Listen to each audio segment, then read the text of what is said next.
მეხუთე ამოცანა. აიროვანი განმუხტვის მილში გაუხშოებული აირის იონიზაცია 10-6 ხარისხად ვოლტი მეტრი ველის დაძაბულობისას იწყება. რა დაძაბულობისას დაიწყება მილში აირის განმუხტვა, თუ მასში ნაწილაკების რაოდენობას გავაორმაგებთ. ელექტრონების თავისუფალი განარბენი ნაწილაკების კონცენტრაციის უკუპროპორციულად მიიჩნიეთ. ისე იგი წარმოვიდგინოთ, რომ თავიდან კონცენტრაცია ნაწილაკების არის n1 და ჩვენ გვეუბნებიან, რომ ამ შემთხვევაში ელექტრული ველის დაძაბულობა n01, რომელიც დროსაც იწყება განმუხტვა, თავისთავადი განმუხტვა, არის 10-6 ხარისხად ვოლტი გაყოფილი მეტრზე. აი ესეთი დაძაბულობის დროს დაიწყება. ეხლა ჩვენ ავდექით და ორჯერ მეტი ნაწილაკი მოვათავსებთ იგივე მილში, ასე რომ კონცენტრაცია გახდა ორჯერ მეტი, ესე იგი n2 კონცენტრაცია ნაწილაკებისა არის ორჯერ n1. გარდა ამისა გვეუბნებიან, რომ ჩათვალეთო, რომ თავისუფალი განარბენი კონცენტრაციის უკუპროპორციულია. ალფა არის რაღაცა პროპორციულობის კოეფიციენტი, ის გაიკვეცება, მე არ მნიშვნელობა არ აქვს. თავარი არის, რომ მივუთითეთ ჩვენ, რომ ლამდა არის n-ის უკუპროპორციული. ესე იგი კონცენტრაციის უკუპროპორციულია თავისუფალი განარბენის სიგრძე. ესე იგი m2-ს გთხოვენ, ახლა როგორი ველის დაძაბულობის დროს მოხდება განმუხტვა. ახლა იონიზაციის ენერგია აღნიშნოთ A იონიზაციით. ახლა იონიზაცია რომ მოხდეს, ელექტრონმა დაჯახებიდან დაჯახებამდე უნდა დააგროვოს ისეთი ენერგია, რომელიც აი ამ იონიზაციის ენერგიის ტოლი იქნება. და დაჯახებიდან დაჯახებამდე ველი ასრულებს მუშაობას, ეს არის Q ელექტრონის სიდიდე, გამრავლებული ელექტრონული ველის დაძაბულობაზე, ეს არის ძალა, რომელიც მოქმედებს ელექტრონზე და გადაადგილება თავისუფალი განარბენის ტოლი არის. აი ეს ფორმულა გამოვიყენოთ ორ შემთხვევაში, ესე იგი A იონიზაციის ენერგია იქნება Q ელექტრონისა E0 პირველი, ესე იგი ლამდა 1, ხოლო იგივე იონიზაციის ენერგია იქნება QE E0 მეორე ლამდა 2. ეხლა რაც შეეხება ლამდა 1 და ლამდა 2-ს, ლამდა 1 ეს არის ალფა გაყოფილი n1-ზე პირველი კონცენტრაციის დროს შესაბამისი თავისუფალი განარბენი, ხოლო მეორეს დროს იქნება ალფა n2.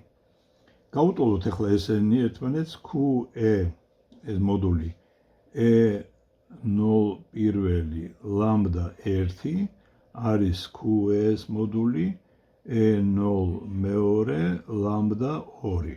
აქ Q-ები გაიკვეცება, ლამდები შევიტანოთ.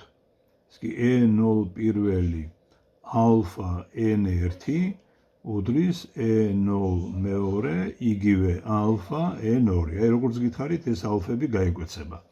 ასე რომ E02 იქნება n2 n1-ზე გამრავლებული E01-ზე. აი ესეთნაირად გამოვთვლით ველს. მეექვსე ამოცანა. რისი ტოლია იმ ელექტრონის იმპულსი, რომელის კინეტიკური ენერგია საკმარისია ჟანგბადის ატომის იონიზაციისთვის. ჟანგბადის ატომის იონიზაციის ენერგია 3.6 ელექტრონ ვოლტია.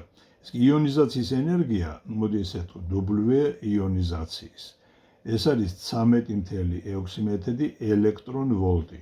შეგახსენებთ, ელექტრონ ვოლტი ეს არის 3.6 1.6 10-19 ხარისხად ჯოული. საკმაოდ პატარა რიცხვი არის ელექტრონ ვოლტი. ხო, ახლა ელექტრონმა უნდა დააგროვოს ისეთი კინეტიკური ენერგია, რომელიც ტოლი იქნება ამ იონიზაციის ენერგიისა. ხოლო კინეტიკური ენერგიის ფორმულა ჩვენ ორნაირი ვიცით. ერთი არის R და იგივე არის mv კვადრატ ნახევარი ან p კვადრატი 2m-ზე. აქ m-ის ქვეშ ელექტრონის მასაა. ამიტომ ჩავწეროთ p კვადრატი 2m-ზე იქნება იონიზაციის ენერგიის ტოლი, p კვადრატი არის 2-ჯერ m იონიზაციის ენერგია და p არის კვადრატული ფესვი 2-ჯერ m w იონიზაციის. აი ეს არის პასუხი. მეშვიდე ამოცანა.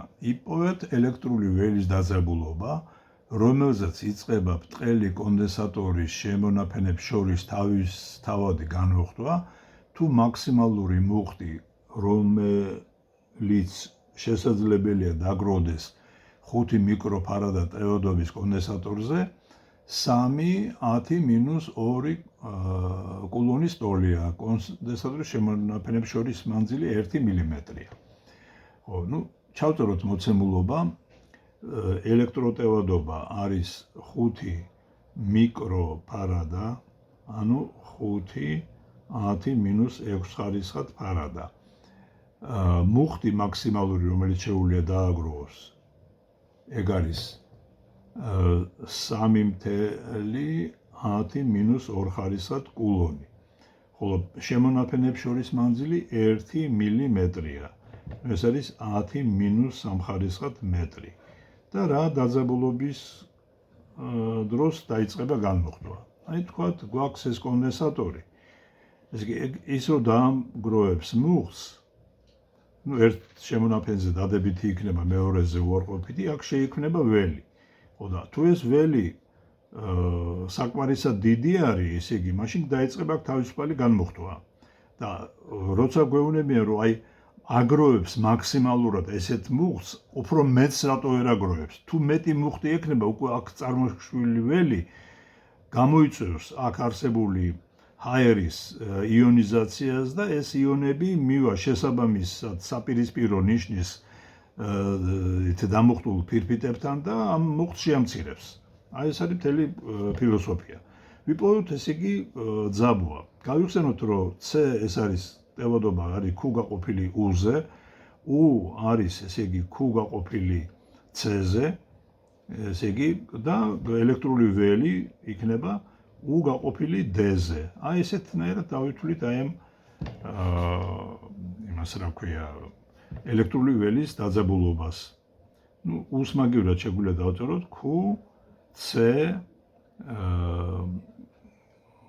q შეფარდებული c-ზე და d-ზე.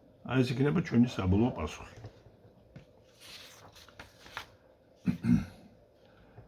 მერვე ამოცანა. გამოთვალეთ არათავისთავადი განმუხტვის ნაჯერი დენის ძალა ელექტრონულ მილში თუ იონიზატორი ყოველ წამში ელექტრონებს შორის მოცულობის ყოველ 1 მილიმეტრ-კუბში ელექტრონისა და იონის 10-ის მერვე ხარისხად წყვილს ქმნის. თითოეული ფირფიტის ფართობი 8 სანტიმეტრ-კვადრატია. ფირფიტებს შორის მანძილი 5 მილიმეტრია. ხო, ესე იგი, ჩვენ მოცემული გვაქვს, რომ ყოველ, ესე იგი, 1 მილიმეტრ-კუბში, მოდი ეს V0-ით ავნიშნოთ. V0 თუ არის 1 მილიმეტრი კუბი, ანუ ეს არის 10-9 ხარისხად მეტр კუბი. ესე იგი 1 მილიმეტრ კუბში იქნება n უდრის 10-ის მერვე ხარისხად წყვილი. ხო, ეხლა აქ ჩვენ მოცემული გვაქვს, რომ ფირფიტებს შორის მანძილი s არის ფირფიტების ფართობი არის 8 სანტიმეტრ-კვადრატი, ანუ 8-10-4 ხარისხად მეტр-კვადრატი და ფირფიტებს შორის მანძილი d არის 5 მილიმეტრი, ანუ 5-10-3 ხარისხად მეტრი. ხო, ეხლა მოდი დავთვალოთ რამდენი წყვილი შეიქმნება აი მთელ მოცულობაში. ეს მთელი მოცულობა V ეს არის S გამრავლებული D-ზე. ეხლა ჩვენ ვიცით, რომ 1 ესე იგი მილიმეტრ კუბში იქნება ამდენი ნაწილაკი. ეს n, მოდით ეს n0-ით ავნიშნოთ. ასე რომ მთელი წყვილების რაოდენობა n იქნება ესე იგი v გაყოფილი v0-ზე გამრავლებული n0-ზე. აი ამდენი წყვილი ელექტრონი და დადებითი იონი წარმოიშვება. ხო, ესე იგი ამდენი წყვილი მუხტები გვექნება ჩვენ, ესე იგი. ეს არის თქო ერთ წამში. ახლა რამდენი მუხტი წარმოიშვება, ყველა ეს მუხტი ერთ წამში მივა შესაბამის პოლუსებთან. ამიტომ დენის ზალა იქნება ესე იგი Q გაყოფილი ესე იგი T-ზე, ხოლო Q იქნება ესე იგი ელექტრონის ეს მთელი მუხტი, რომელიც თქო ერთ წამში მივა შესაბამის პოლუსებთან, ესე იგი Q იქნება ელექტრონის მუხტის სიდიდე გამრავლებული აი ამ n-ზე. ამიტომ ესე იგი აქ ჩვენ გვთხოვენ ნაჯერი დენის სიდიდეს, ესე იგი ეს n იქნება Q ელექტრონისა გამრავლებული n-ზე.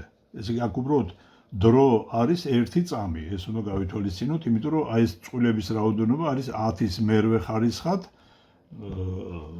წამში, ერთ წამში. ეს შეფარდებული წამზე არის, ესე იგი. ხო. ნუ მასშტაბი ეს იქნება Q ელექტრონების გამრავლებული V შეფარდებული V0-ზე გამრავლებული N0-ზე.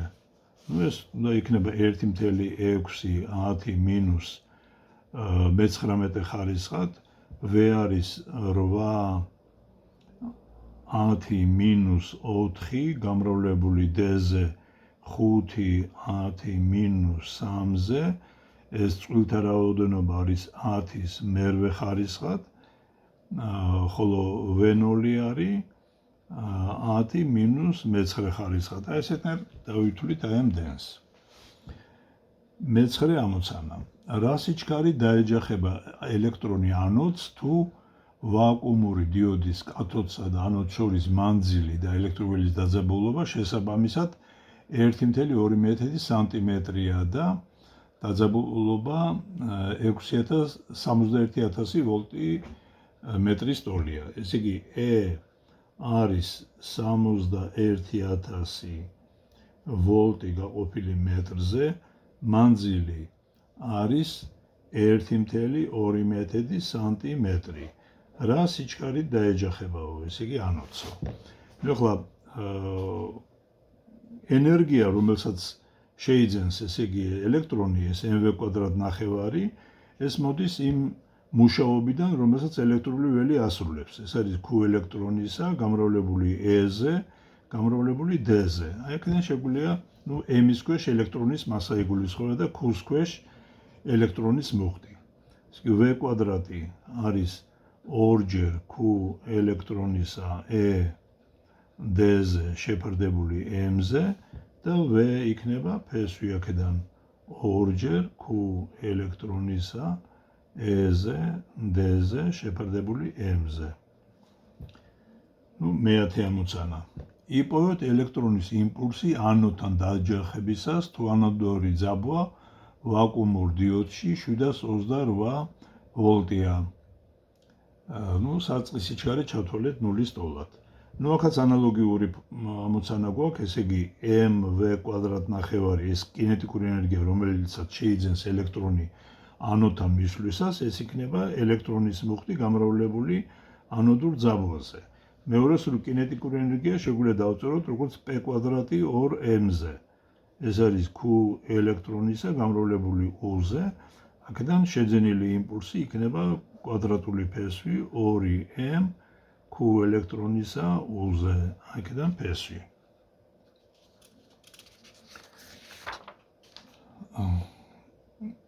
მე-11 ამოცანა. ვაკუუმ დიოდში ანოდური ძაბვა 240 ვოლტია.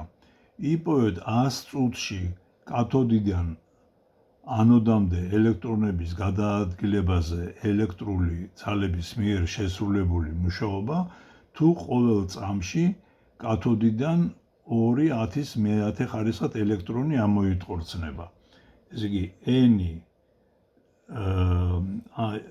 n შეფარდებული T-სთან, ესე იგი ყოველ წამში ამოტყორცნილი. ეს არის 2 გამრავლებული 10-ის მეათე ხარისხად წამი მინუს 1 ხარისხად. ეს იგი აი ერთ წამში 2 10-ის მეათე ხარისხად ელექტრონი ამოიტყორცნება. ხო და ჩვენ გვეკითხებიან 100 წუთში. ეს იგი მთელი დრო არის, ესე იგი 100 წუთი. 100 წუთი ეს არის 100 გამრავლებული 60-ზე. ეს არის 6000 წამი. 6000 წამში რა მუშაობა შესრულდება. ეხლა ამისათვის ხო, თუ ანოდური ძაბვა U არის 240 ვოლტი. და ჩვენ გვაინტერესებს აი ამ 100 წუთის განმავლობაში ელექტრული ველის მიერ შესრულებული მუშაობა. ეს იგი ამისათვის ჩვენ უნდა დავთვალოთ 100 წამში რამდენი ცალი ელექტრონი ამოიტყორცნება, ეს იგი ეს n-ტეთი აღნიშნო. ეს იქნება ეს n-ი შეფარდებული t-სთან გამრავლებული t-დიდზე. ეს იქნება 2.10-ის მეათე ხარისხად გამრავლებული 6000-ზე. ამდენი ელექტრონი ამოიტყორცნება. რა მუხტი გადავა, ესე იგი მაგ დროს ეს იქნება ელექტრონის მუხტი გამრავლებული აი ამ n-ტ-ზე. ამიტომ ეს იქნება q ელექტრონის მუხტის გამრავლებული, ესე იგი 2 რო გავამრავლოთ აქ 6-ზე, ესე იგი ეს არის 12.10-ის მე-13 ხარისხად. ხოლო მთელი მუშაობა ეგ იქნება q გამრავლებული u-ზე. აი ესეთნაირად დავითვლით ამ მთელ მუშაობას. და მე-12 ამოცანა. ვაკუუმურ დიოდში ანოდსა და კათოდს შორის ელექტრული ველის დაძაბულობა 72800 ვოლტი მეტრია. მათ შორის მანძილი კი 40 მილიმეტრია. რამდენ ხანში მიაღწევს ელექტრონი კათოდიდან ანოდამდე? მიეჩნიეთ, რომ თანაბარ აჩქარებული მოძრაობაა და საწყის სიჩქარე 0-ის ტოლია. ეს იგი E დაძაბულობა არის 72800 ვოლტი გაყოფილი მეტრზე. ესე იგი მანძილი D არის 40 მილიმეტრი, ანუ ეს არის 40 10 მინუს მე-3 ხარისხად მეტრი. და რამდენ ხანში მიაღწევს ელექტრონი კათოდიდან ანოდამდე. ეხლა ელექტრონზე იმოქმედებს ძალა, რომელიც არის Q ელექტრონისა გამრავლებული E-ზე, ეს არის F ძალა. მეორე მხრივ ეს F ძალა ანიჭებს აჩქარებას, ეს იქნება M ელექტრონისა გამრავლებული A-ზე, აჩქარებაზე. აქედან აჩქარება შეგვიძლია ვიპოვოთ, ესე იგი Q ელექტრონისა გამრავლებული E-ზე, ეს არის M ელექტრონისა A-ზე. აქედან აჩქარება იქნება Q ელექტრონისა E-ზე შეფარდებული ელექტრონის მასაზე და ეს მანძილს გაივლის უსაწყისო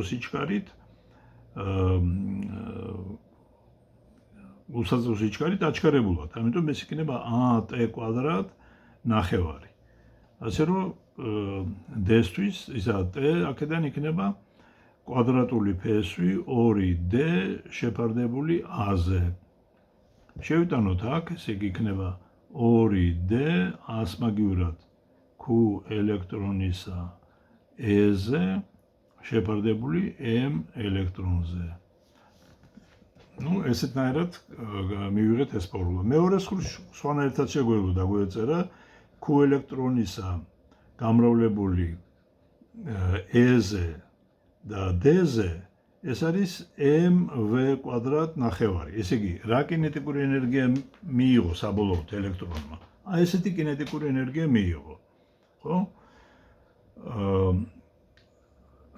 ხო და აქედან ჩვენ შეგვიძლია საბოლოო სიჩქარე დავადგინოთ. და მერე D-თვის დავწეროთ ფორმულა. D არის თანაბარ აჩქარებული მოძრაობა რადგან არის V0 პლუს V საბოლოო შეფარდებული 2-ზე გამრავლებული T-ზე და საწყის სიჩქარე არა აქვს. პრაქტიკულად ეს ერთ და იგივე არის და ნუ შეგიძლიათ აი პირდაპირ ამ ესეთნაირად დატოვოთ ეს ამოცანა, ნუ რა თქმა უნდა რიცხვები უნდა გამოთვალოთ.